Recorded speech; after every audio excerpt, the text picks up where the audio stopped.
ജയചന്ദ്രനിലേക്ക് ഒന്ന് പോട്ടെ. ശ്രീ എം ജയചന്ദ്രൻ, ഇതിപ്പോൾ ഈ ഈ കേസ് ആരാണ് വിശദീകരിക്കേണ്ടത് എന്നൊരു ചോദ്യമുണ്ടല്ലോ.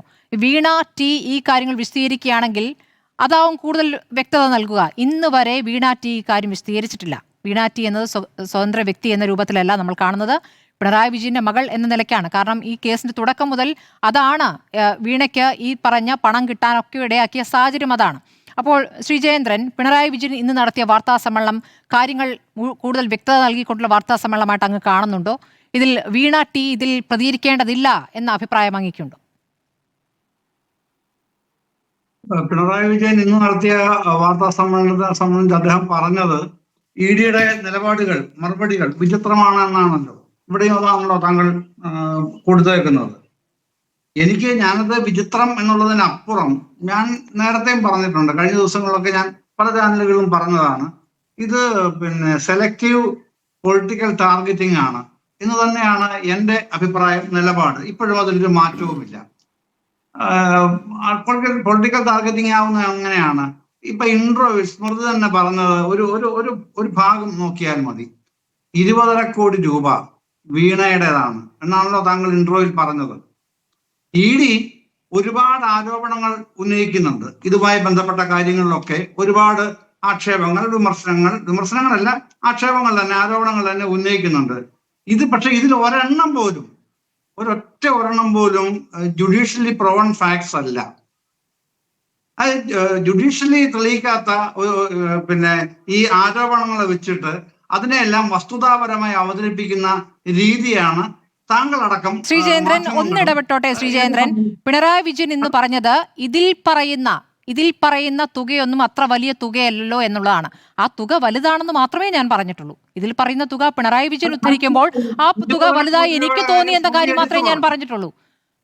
അത്രയും താങ്കൾ 20 കോടിയുടെ കാര്യം എടുത്താണ് പറഞ്ഞത്. അതേ പറഞ്ഞത്. ഈ പറയുന്ന തുക എന്ന് പറയുമ്പോൾ ഈ വാർത്താക്കുറിപ്പാണ് അദ്ദേഹത്തിന്റെ വാർത്താ സമ്മേളനത്തിന്റെ ആധാരം. വാർത്താക്കുറിപ്പിൽ പറയുന്ന കോടികൾ, ആ കോടിയുടെ കണക്ക് നമ്മുടെ മുന്നിലുണ്ട്. അതാണ് അദ്ദേഹവും പറഞ്ഞത്. അതായത് ഇത്ര വലിയ തുകയായി തോന്നുന്നില്ല ശ്രീജയേന്ദ്രൻ. ശരി, പക്ഷേ രണ്ടും വ്യത്യസ്ത തലത്തിലാണ് അതിന് ഇന്റർപ്രിട്ടേഷൻ എന്നുള്ളത് വ്യത്യാസമുള്ളൂ. പറയുന്ന ഒരു കാര്യം തന്നെയാണ്, പത്രക്കുറിപ്പിനെ സംബന്ധിച്ച് തന്നെയാണ് പറയുന്നത്. അപ്പൊ ഞാൻ പറയുന്നത് ഇത് ജുഡീഷ്യലി എസ്റ്റാബ്ലിഷ്ഡ് ആയ ഒരു ഫാക്റ്റും ഇതിനകത്തില്ല. ഈ ഉന്നയിക്കപ്പെടുന്ന ആരോപണങ്ങളിൽ അത് തെളിയിക്കപ്പെടേണ്ടത് എവിടെയാണ്? കോടതിയിലാണ്. ആ കോടതിയിൽ ഓരോരോ ആരോപണങ്ങളായിട്ട് വന്നുകൊണ്ടേയിരിക്കുകയാണ്.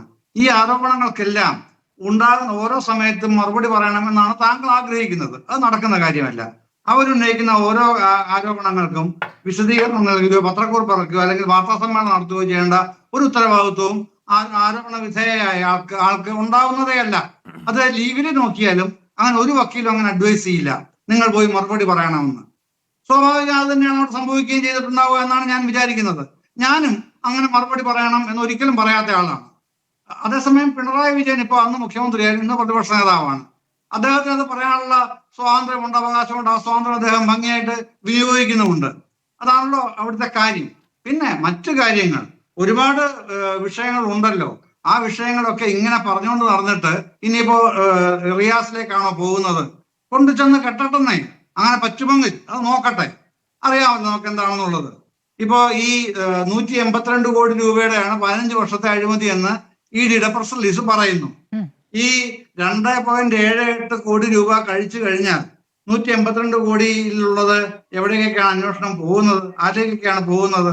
ഇനി 20.5 കോടി രൂപ അതും ഇവർ വീണയ്ക്ക് കൊടുത്തു എന്നുള്ളതാണ് എസ്റ്റാബ്ലിഷ് ചെയ്യാൻ ശ്രമിക്കുന്നത്. ഇവർ അതിന് ശ്രമിക്കട്ടെ. അത് അങ്ങനെ ശ്രമിക്കാനായിരിക്കുമല്ലോ ഈ പത്രക്കുറിപ്പിൽ തന്നെ 20.5 കോടിയുടെ കാര്യം പറയുന്നത്. പിന്നെ 85 ലക്ഷം രൂപയുടെ ഹവാല പണം. ആരാണ് സെൻഡർ? ആരാണ് റെസിപ്പിയന്റ്?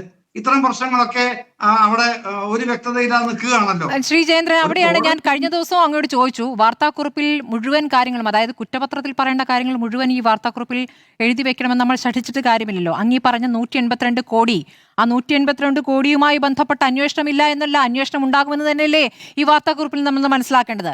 അതിലാദ്യം വീണയിലേക്ക് പോയി എന്നതാണോ അങ്ങേ വിഷമിപ്പിക്കുന്നത്? ആദ്യം വീണയിലേക്ക് പോകുന്ന വീണയുമായി ബന്ധപ്പെട്ട കൃത്യമായ വിവരങ്ങൾ ഉണ്ടായിരുന്നു. അത് ഈ പറയുന്ന രാഷ്ട്രീയ നേതാക്കൾക്ക് ലഭിച്ച സംഭാവനയുമായി ബന്ധപ്പെട്ടല്ല, രാഷ്ട്രീയ നേതാവിന്റെ മകൾക്ക് കിട്ടിയിരുന്ന മാസപ്പടി എന്ന് വിശേഷിപ്പിക്കുന്ന രൂപത്തിൽ ഓരോ മാസവും കിട്ടിക്കൊണ്ടിരുന്ന തുക അല്ലെ, അത് അവരുടെ കമ്പനിക്കും അവർക്കും അവർ ഈ രണ്ട് കാര്യങ്ങളും സമ്മതിച്ചു എന്ന കാര്യമടക്കമാണ് നേരത്തെ പറഞ്ഞു വരുന്നത്. അല്ലെങ്കിൽ അത് നിഷേധിക്കട്ടെ, അത് നിഷേധിച്ചിട്ടില്ലല്ലോ. അല്ല, ഇത് എനിക്ക് ഒരു സാക്ഷ്യവും ഇല്ലാന്നേ. സ്മൃതി ഒരു കാര്യം മനസ്സിലാക്കണം. ഒരു ഉദാഹരണം ഞാൻ പറയാം, ഇതല്ല വേറെ ഉദാഹരണം പറയാം. മിനിഞ്ഞാ തന്നെ, ഇത് 18-ാം തീയതി തന്നെ നടന്നൊരു ഉദാഹരണമാണ്. രാവിലെ ഒരു 11:30 കഴിഞ്ഞപ്പോഴത്തേക്ക് ചാനലുകളിൽ ബ്രേക്കിംഗ് ന്യൂസ് ആയിട്ട് വരികയാണ്. ബ്രേക്കിംഗ് ന്യൂസ് ആണ്, അതിനകത്ത് ഒരു ബ്രേക്കിംഗും ഇല്ല. കാര്യം കോടതിയിൽ നിന്ന് വന്ന വിവരമാണ്, അതാണ് ബ്രേക്കിംഗ് ന്യൂസ് ആയിട്ട് കൊടുക്കുന്നത്. എന്താണെന്ന് അറിയാമോ? അഗസ്റ്റിൻ സഹോദരന്മാർക്ക് വൻ തിരിച്ചടി. ഇതാണ് ബ്രേക്കിംഗ് ന്യൂസ് ആയിട്ട് കൊടുക്കുന്നത്. എന്താണ് സംഭവം? അവിടെ ഈ വിചാരണ കോടതിയിൽ ഈ കേസ് തുടരുന്നത് തടയണം എന്ന് ഹൈക്കോടതിയോട് പറഞ്ഞു. അപ്പൊ ഹൈക്കോടതി എന്ത് പറഞ്ഞു?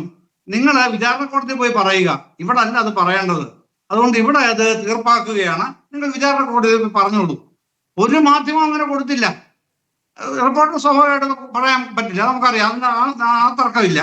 പക്ഷെ ഒരു മാധ്യമം അത് പറയുന്നില്ല. വസ്തുത എന്താണ് എന്നുള്ളത് ഒരു മാധ്യമത്തിനും താല്പര്യമില്ല പറയാൻ. ശരി, അത് മറ്റൊരു വിഷയവും മറ്റൊരു കേസുമാണ്. നമുക്ക് അങ്ങ് അത് ഉദാഹരിക്കുന്നത് ഇപ്പോൾ ഉദാഹരിക്കുന്നത് ബുദ്ധിപൂർവ്വം ഉദാഹരിച്ചാണെന്ന് ഞാൻ മനസ്സിലാക്കുന്നു. മുഴുവൻ പറഞ്ഞോട്ടെ സ്മൃതി. ശരി, ഇത് ഞാൻ ഒരു ഉദാഹരണം പറഞ്ഞിട്ട് പറയാണ്. ശരി, അവരവർക്ക് താല്പര്യമുള്ള രീതിയിൽ ഇതെങ്ങനെയും വ്യാഖ്യാനിക്കാം, വളച്ചൊടിക്കാം. ശരി, അങ്ങ് എന്നാൽ ഈ വാർത്ത നമുക്ക് നോക്കൂ.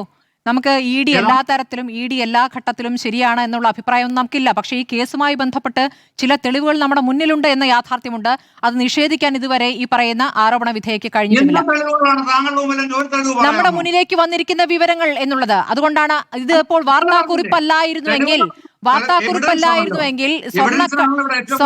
സ്വർണ്ണക്കള്ളക്കടത്തിൽ ഇവിടെ കഥകൾ മെനഞ്ഞു എന്നതുപോലെ ഇത് കഥയായി വ്യാഖ്യാനിക്കപ്പെടുമായിരുന്നു. ഇത് കഥയല്ലാതെ വാർത്താക്കുറിപ്പായി വന്നപ്പോൾ വാർത്താക്കുറിപ്പ് നടാടെയാണ് എന്ന രൂപത്തിൽ അവതരിപ്പിക്കുന്നു.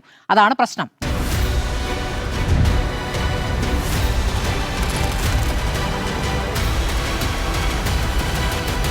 ഡിബേറ്റ് വിത്ത് സ്മൃതി പരുത്തിക്കാട്.